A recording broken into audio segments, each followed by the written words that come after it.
Assalamualaikum warahmatullahi wabarakatuh. Perkenalkan, nama saya Elpariani dari UIN Sultan Taha Saifuddin Jambi, Fakultas Tarbiyah dan Keguruan, Prodi Pendidikan Islam Anak Usia Dini dengan NIM 209180059. Baiklah, di sini saya akan menjelaskan makalah saya yang berjudul Perkembangan Sosial Bermain Peran Mikro dan Makro.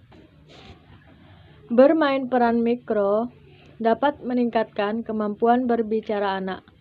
Hal ini dikarenakan dalam permainan peran mikro, anak dapat mengenal dan membiasakan diri berbicara menggunakan bahasa Indonesia.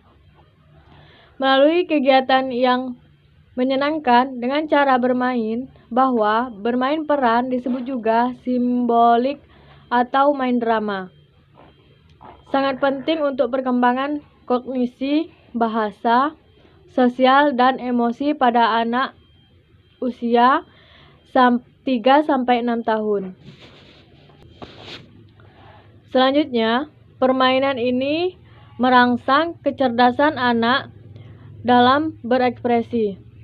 Anak akan mendapatkan kata-kata baru dalam bahasa Indonesia melalui percakapan dengan teman-teman saat melakukan kegiatan bermain peran dengan tidak sengaja, dan juga membiasakan diri menggunakan bahasa Indonesia saat berbicara tanpa adanya paksaan karena kegiatan dilakukan melalui bermain.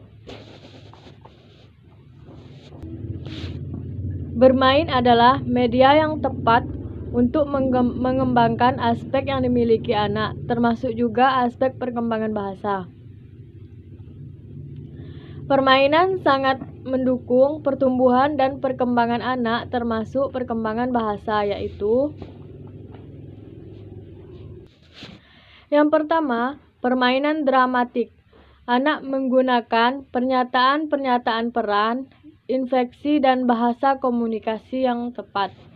Yang kedua, selama bermain, anak belajar menggunakan bahasa untuk tujuan-tujuan yang berbeda dan dalam situasi yang berbeda dengan orang-orang yang berbeda.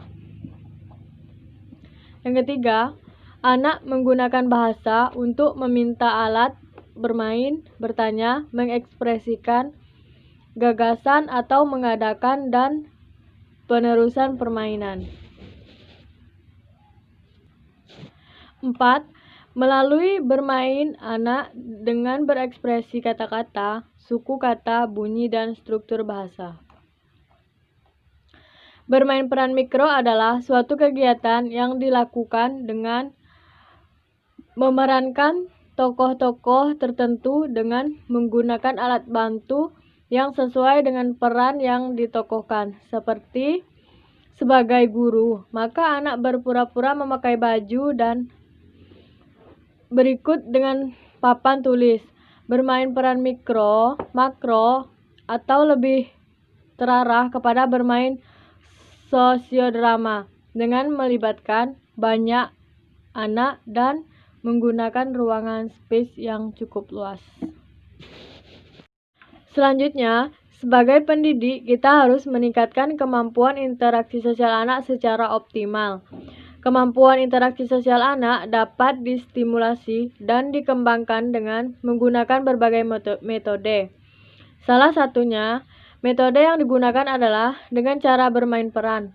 Bermain peran merupakan permainan yang menggunakan imajinasi. Permainan ini juga sering disebut main drama, pura-pura, main simbolik yang mampu mengembangkan kemampuan kognitif, sosial, dan emosi anak pada usia 3-6 tahun. Bermain peran adalah memerankan karakter tingkah laku dalam penanggulangan kejadian masa depan, kejadian yang masa kini yang penting, atau situasi imajinasi.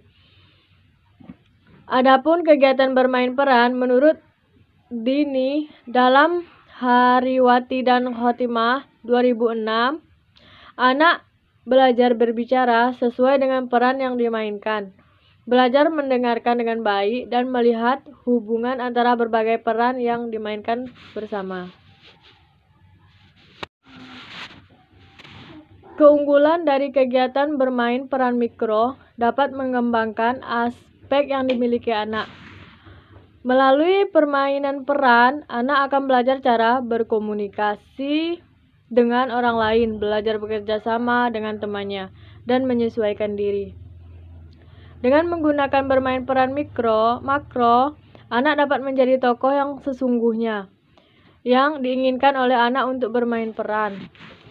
Adapun kelemahan dalam kegiatan bermain peran makro yaitu anak sering mengalami kesulitan untuk memerankan peran secara baik, khususnya jika mereka tidak diarahkan atau tidak ditugasi dengan baik. Metode bermain peran makro merupakan metode yang digunakan di TK untuk meningkatkan kemampuan interaksi sosial anak. Berdasarkan latar belakang langkah-langkah pelaksanaan metode bermain peran. Seperti telah dipaparkan sebelumnya, setiap metode pembelajaran memiliki langkah-langkah tertentu yang memberikan kekhasan terhadap metode itu sendiri. Yang pertama, guru menyiapkan naskah, alat media, dan kostum yang akan digunakan dalam kegiatan bermain peran. Yang kedua, guru menerangkan teknik bermain peran dengan cara sederhana. Yang ketiga, guru memberikan kebebasan bagi anak untuk memilih peran yang disukainya. Yang keempat, jika bermain peran untuk pertama kali dilakukan, sebaiknya guru sendiri memilih siswa yang kiranya dapat melaksanakan tugas itu. Yang kelima, guru menetapkan peran pendengar atau anak didik yang tidak turut melaksanakan tugas tersebut. Yang keenam, guru menetapkan dengan jelas masalah dan peranan yang mereka harus mainkan.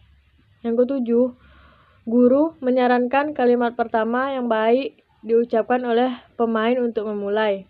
Yang kedelapan, guru menghentikan bermain peran pada detik-detik situasi permainan, detik-detik situasi sedang memuncak, dan kemudian membuka diskusi umum.